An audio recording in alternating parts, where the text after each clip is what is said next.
தமிழுக்கும் தமிழனுக்கும் வணக்கம்.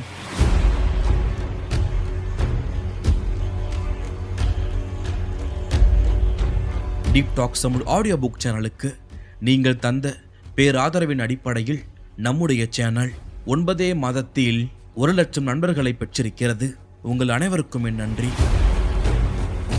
Deep Talks Tamil audio books வழங்கும் ஸ்ரீ கருட புராணம். 18 புராணங்களில் ஒன்றுதான் இந்த கருட புராணம். இதை எழுதியவர் வியாசர். கருட புராணம் என்று பெயரை கேட்டதுமே விஷ்ணுவின் வாகனமான கருடனை பற்றிய ஒரு புராணம், அவரை பற்றிய ஒரு வரலாறு, அவரை பற்றிய கதை என்று மட்டும் நீங்கள் எண்ண வேண்டாம். கருட புராணம் என்ற பெயருக்கு பின்னால் மற்றொரு விஷயம் மறைந்திருக்கிறது. மகாவிஷ்ணு கருடனுக்கு ஒரு சில உபதேசங்களை செய்தார். அவ்வாறு கருடன் கேட்ட புராணம் என்பதால் அது கருட புராணம் என்று அழைக்கப்படுகிறது. வைணவ புராணங்களில் கருட புராணம் மிக முக்கியமானது.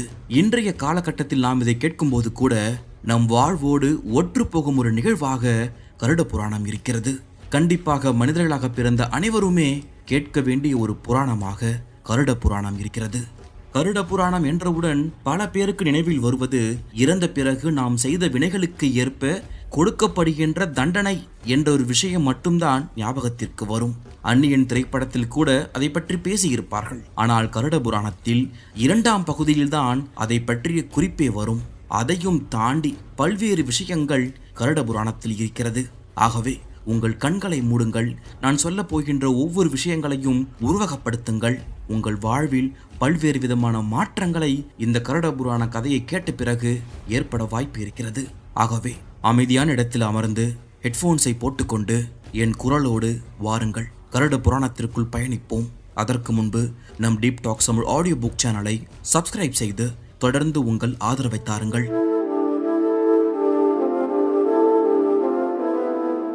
பிரம்மதேவர் இந்த உலகம் அனைத்தையும் படைத்தார். அகண்ட விசாலமான இந்த உலகத்தில் தவம் செய்வதற்கு ஒரு சிறந்த இடம் தேவைப்பட்டது.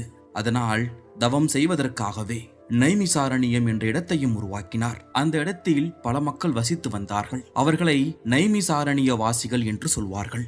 அந்த இடத்திற்கு ஒரு முறை சூதமா முனிவர் வந்தார். புராணங்கள் சொல்வதில் அவர் வல்லவர். இவ்வாறு அங்கு வந்த சூதமா முனிவரை ஏற்கனவே அங்கு இருந்த சௌனகாதி முனிவர்கள் எதிர்கொண்டு வரவேற்று நன்கு உபசரித்தார்கள். அவரை ஆசனத்தில் அமர வைத்து பூஜித்து வணங்கினார்கள். அவர்களுடைய வரவேற்பில் சூதமா முனிவர் மகிழ்ந்து போனார். ஓரிடத்தில் அமர்ந்து அவர்களிடையே பேச ஆரம்பித்தார். அப்பொழுது சூதமா முனிவரை பார்த்து,